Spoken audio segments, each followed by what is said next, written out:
headlines of this hour on VTV News. Vietnam and US set to begin trade agreement negotiations. Later on, China imposes a 125% tax on US imports.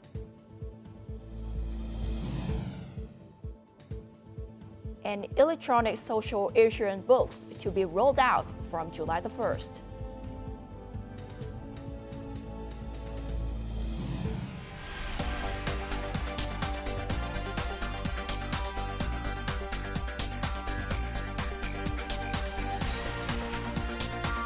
Broadcasting from Hanoi, the capital of Vietnam. VTV News starts right now. Good morning. It is now 8 a.m. local time in Hanoi, and you're watching VTV News. I'm Phie with the latest updates. Now, Vietnamese Deputy Prime Minister, Special Envoy of Party General Secretary Tô Lâm, Hồ Đức Phước, met with Secretary of the Treasury Scott Bessent and Secretary of Commerce Howard Lutnick on Friday as part of his ongoing tour to the U.S.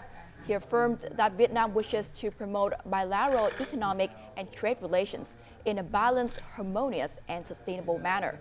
The Deputy Prime Minister also had many discussions with the U.S. government to reach an agreement that the two countries will negotiate a bilateral trade agreement in which tariffs became the main point of the negotiation. Following the Prime Minister's direction, a Vietnamese negotiation delegation was established to immediately engage with the U.S. negotiation delegation.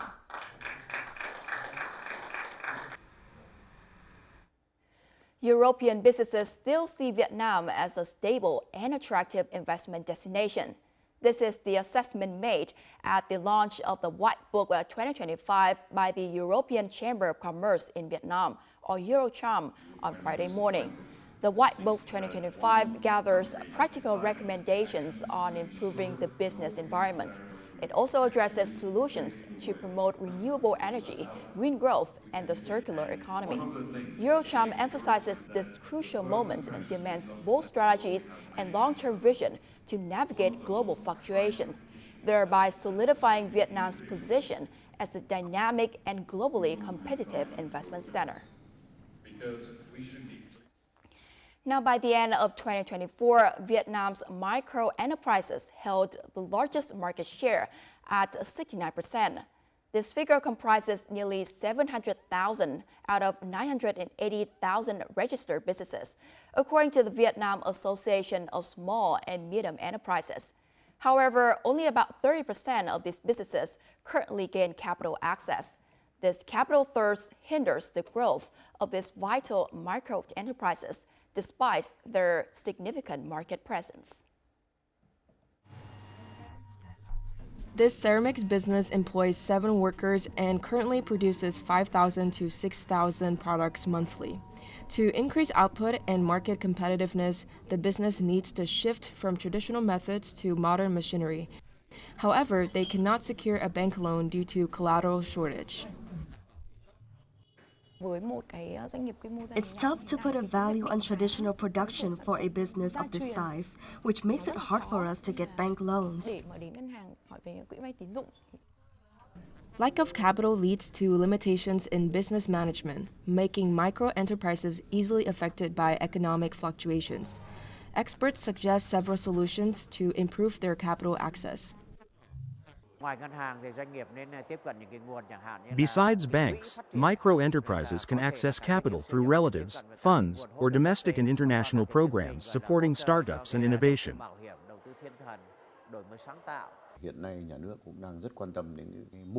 The government is focusing on the value chain model. This means medium and large enterprises can involve micro-enterprises in their business, allowing micro-enterprises to obtain unsecured loans without collateral. Experts predict that microenterprises will continue to contribute up to 40% of the national GDP in the coming years, with the government determined to cut cumbersome bureaucracy by up to 40% and implement credit policies to boost production. Vietnamese microenterprises will have significant opportunities to thrive in the future. Under anti-deforestation rules set to take effect later this year, Coffee exports to the EU must be fully traceable and free from deforestation activities. The rules apply to large companies from December 30th of 2025 and to small businesses from June 30th of 2026. Firms that fail to comply will lose access to the EU market, prompting Vietnam to rush to build traceability systems to meet the new requirements. Although the EU has delayed the enforcement of its anti-deforestation regulation, EUDR, by 1 year, Vietnam is pressing ahead with preparations. The Ministry of Agriculture and Environment and the Ministry of Industry and Trade have issued guidelines and conducted training to help industries comply with the new rules. The government of Vietnam, they are doing a very good job to map the areas and to have this position and to have Vietnam ready for this kind of export since a lot of Vietnamese companies suffer from is that they don't have the proper documentation. Documentation means that they're recording the type of fertilizer they use, that they're recording the type of plant protection that they use. The Ministry of Agriculture and Environment has piloted a plantation data system in 3 districts, in Dak Lak and 1 district in Lam Dong. All coffee-growing areas in these districts have now been mapped and entered into a centralized plantation and forest database. The system aims to secure Vietnam's coffee exports to Europe and lay a foundation for sustainable growth. Vietnam's biggest challenge is the small scale of its coffee farms, which makes certification costly. The ministry and local authorities are working to link provincial databases with national systems and share the information with businesses. Looking ahead, more countries may adopt EUDR standards. To maintain competitiveness, Vietnam's coffee sector plans to keep its cultivation area between 640,000 and 660,000 hectares, while increasing its processed coffee production to 20 to 25% of total output. Now moving on to one of the most closely watched events in the world. China announced on Friday that it will impose 125% tariffs on U.S. goods. Now, this is the 3rd time in the past 3 days that China has increased tariffs on U.S. goods in response to Washington's high tariffs.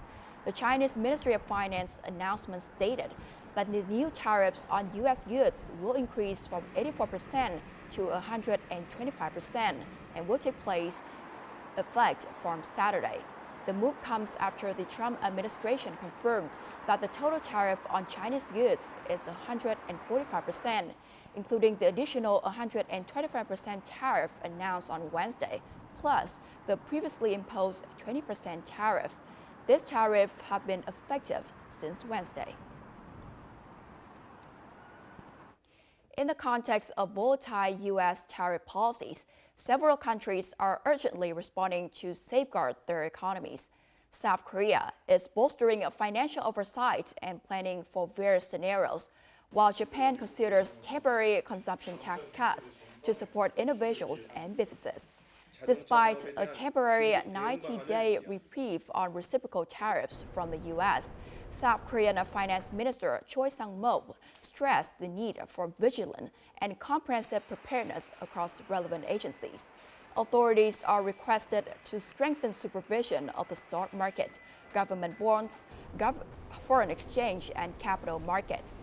Meanwhile, Japan's ruling coalition is considering requesting the government to cut the consumption tax, primarily targeting food prices, as a direct measure to alleviate the economic strains of rising living costs and U.S. tariffs. Coming up next,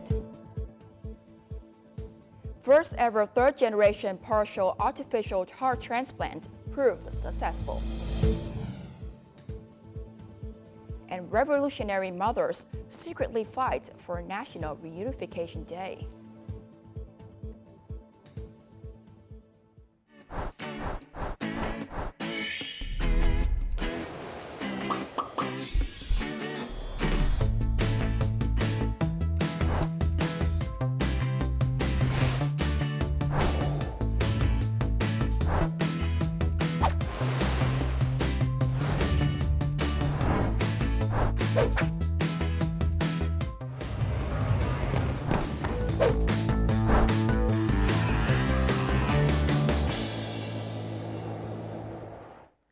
Welcome back to VTV News.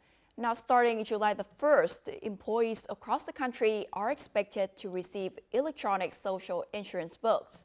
The new electronic version will mirror the contents of the traditional paper book, including date of birth, gender, nationality, and identification details.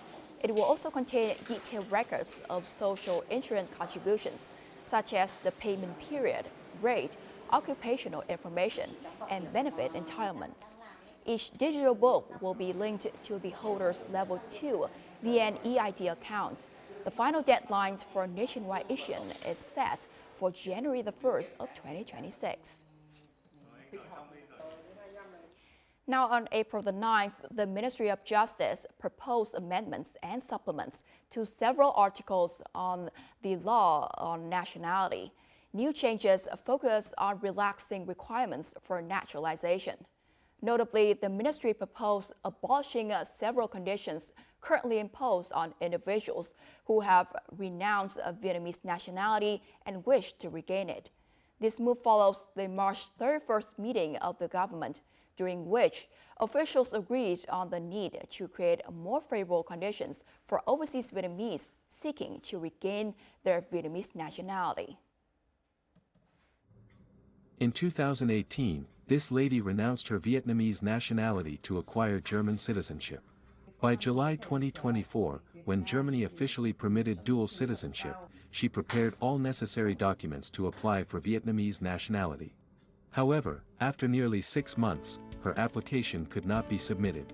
Under the current law on nationality, she was not eligible to apply for reinstatement. Most of us working here can't meet the government's condition of having significant contributions or merits. If I give up my current nationality while my life and career are still here, I lose all my social benefits like pension and health insurance. So I'm holding on to the documents and waiting.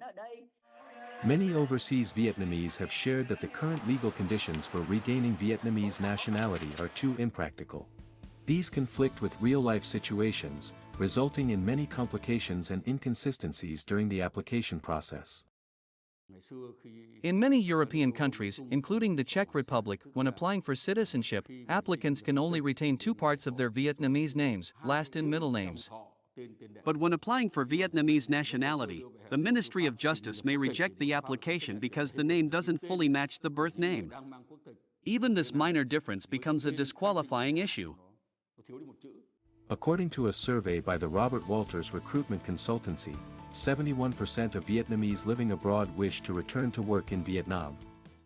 A major concern for many is that the conditions and procedures for regaining Vietnamese nationality remain complex and need to be urgently addressed. I hope the state will issue a clear and simplified law, making it easier for us to prepare documents and complete procedures to regain Vietnamese nationality. A dedicated online portal for applicants where we can register and track the application process would be useful. I believe such a platform would make the procedures more transparent and efficient. Creating conditions for overseas Vietnamese to regain Vietnamese nationality is a persistent issue raised in meetings and dialogues between overseas communities and the party and state leaders. The recent policy shift by the government and the Ministry of Justice's proposal reflect genuine listening and responsiveness to the desires and concerns of the overseas Vietnamese community. Moving on to other news, the rapid development of artificial intelligence or AI technology and deepfake audio and video piracy are contributing to the rise of digital sex crimes in South Korea. The government is stepping up international cooperation to tackle the issue, as more than 95% of website servers are based abroad. The number of victims who receive assistance from the Digital Sex Crime Victim Support Center increased by 14.7% in 2024 to more than 10,300 cases.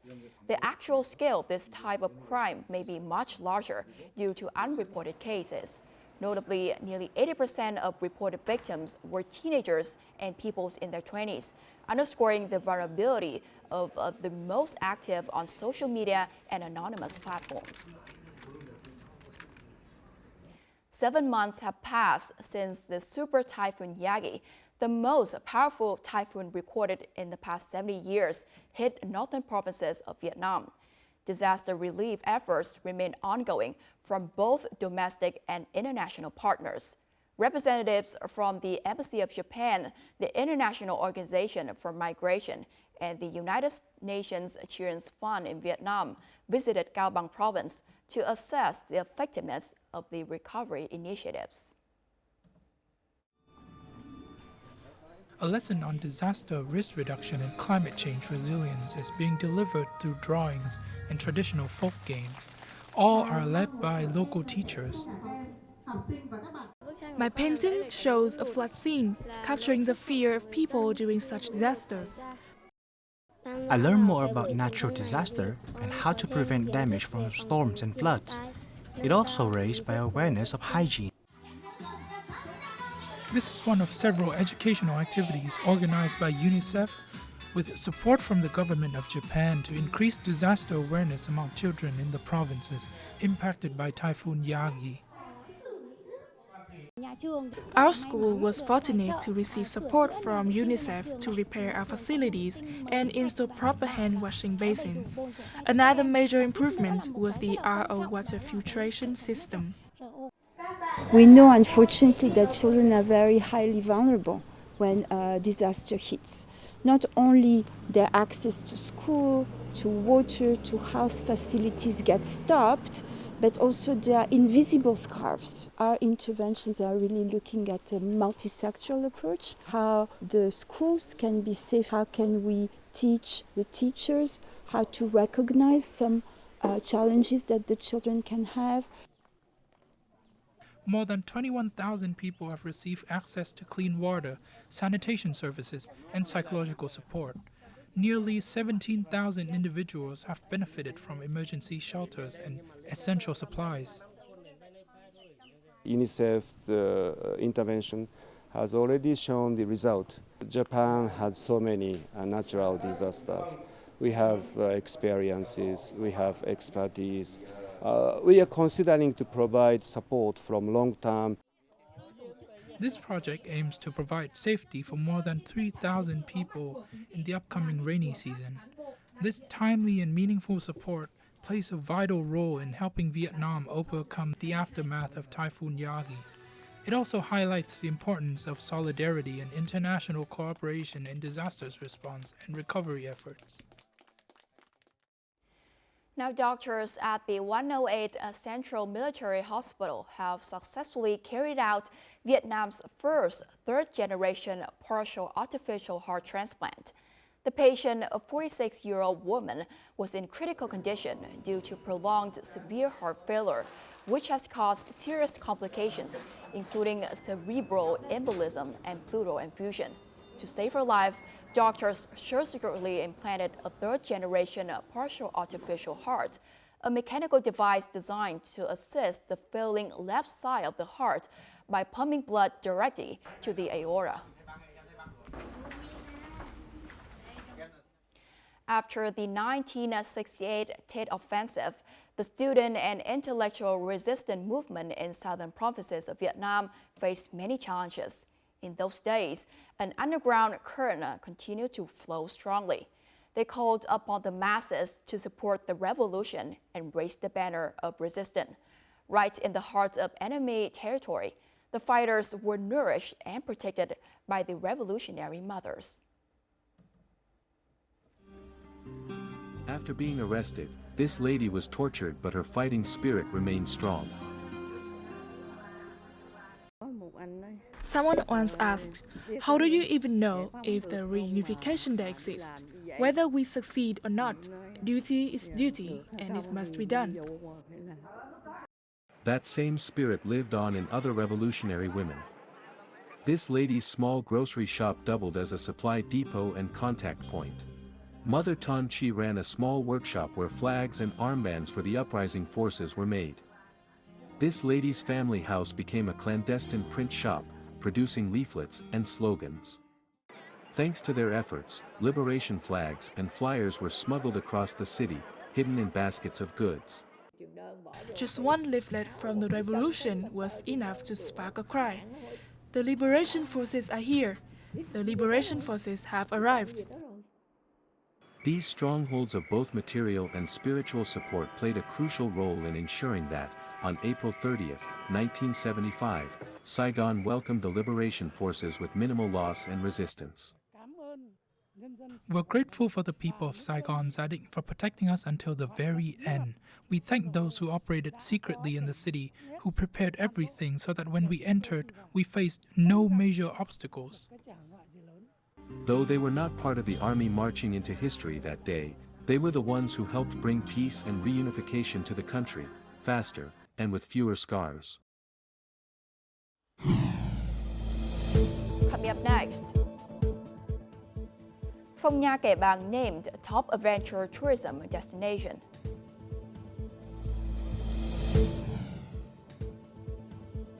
And Moss Farm's unique art installation.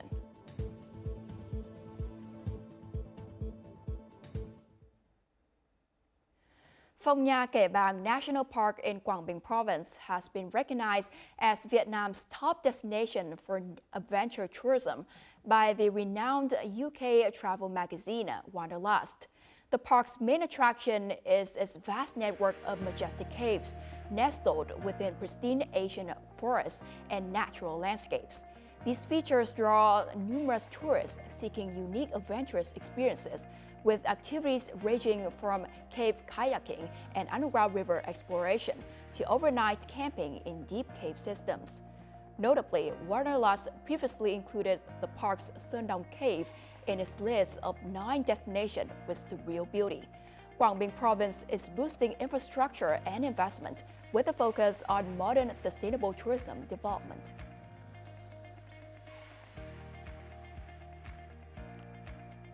Now, for the first time, a Vietnamese music collection has been added to UNESCO's Memory of the World Register. The collection by composer Hoàng Vân features symphonic poems such as The Nation's Rampart and Điện Biên Phủ, along with songs like My Homeland Quảng Bình and Hà Nội Huế Sài Gòn. Hoàng Vân's compositions uniquely blend European classical music with Vietnamese folk traditions, providing valuable insights for cultural, social, and historical research. The well-preserved collection, now widely accessible through digital platforms, helps promote Vietnamese cultural heritage globally.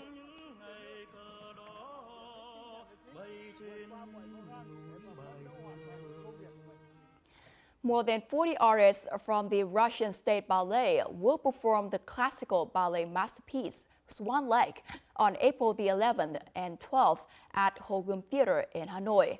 Tchaikovsky's Swan Lake is considered a symbol of classical performing arts, a ballet that has captivated generations of audiences around the world. Although the piece has previously been adapted in various styles for Vietnamese stages, this will be the first time local audiences can experience the full original ballet as performed by elite artists from the Russian State Ballet. Moss can be transformed into unique works of art. Let's take a look at some lush green moss landscapes brought to life by the hands and imagination of a passionate young artist. For him, the beauty of a moss creation lies in each viewer's personal experience. Let's take a look. Hoàng Tuấn Anh was decorating a rockery with moss patches in his installation artwork titled Pathway. The mosses used in the making were entirely preserved, meaning natural or cultivated moss has undergone various treatment processes to halt cellular growth while retaining the appearance, color, and elasticity of live moss. In botany, there's a whole field dedicated to mosses. I started learning about it online and saw that around the world, people were creating amazing art from moss. I was drawn to the shapes and forms of those works.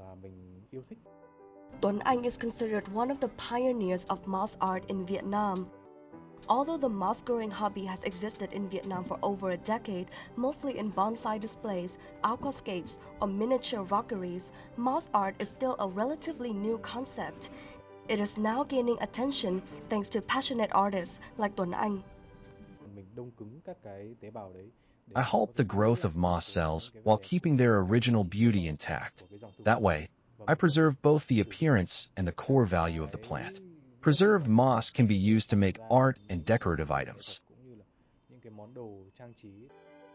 Preserved moss artworks are ideal for people who love greenery but don't have the time to care for live plants, or for anyone who simply wants a unique botanical piece to display in their home. These artworks can last from 5 years to several decades. The Japanese grand ring structure has been recognized by the Guinness World Records as the world's largest wooden architectural work. It is also the symbol of the Osaka Expo 2025 International Exposition, which will open this weekend. Let's visit the Grand Ring and meet the person who designed this remarkable structure in the following story. Seen from above, the Grand Ring is a 20-meter-high colossal wooden circle, creating a covered area of over 61,000 square meters. The horizontal beams are made of cedar wood from Fukushima Prefecture, while the vertical columns are cypress wood from Shikoku Island. People from all over the world, with diverse cultures and backgrounds, are gathering here. The value of thinking about the future together is immense. That is truly the wonderful value. We intentionally created a very simple circle, and all the nations are present within it.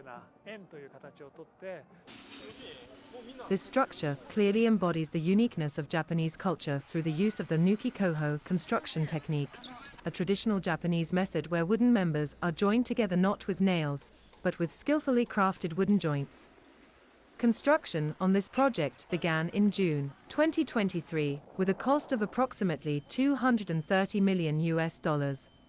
The elevated walkway, also known as the Skywalk, allows visitors to enjoy a panoramic view of the Osaka Bay Area and Expo 2025. We created a plaza and a rooftop garden, providing shade, shelter from the rain, and allow people to move around. Functionally, this structure acts as a central thoroughfare. The Grand Ring is a testament to the perfect combination of technology, art, and sustainability in modern architecture. After the exhibition concludes, the decision of whether to dismantle the structure for material reuse or preserve it is yet to be made. And as usual, let's take a look at the weather forecast.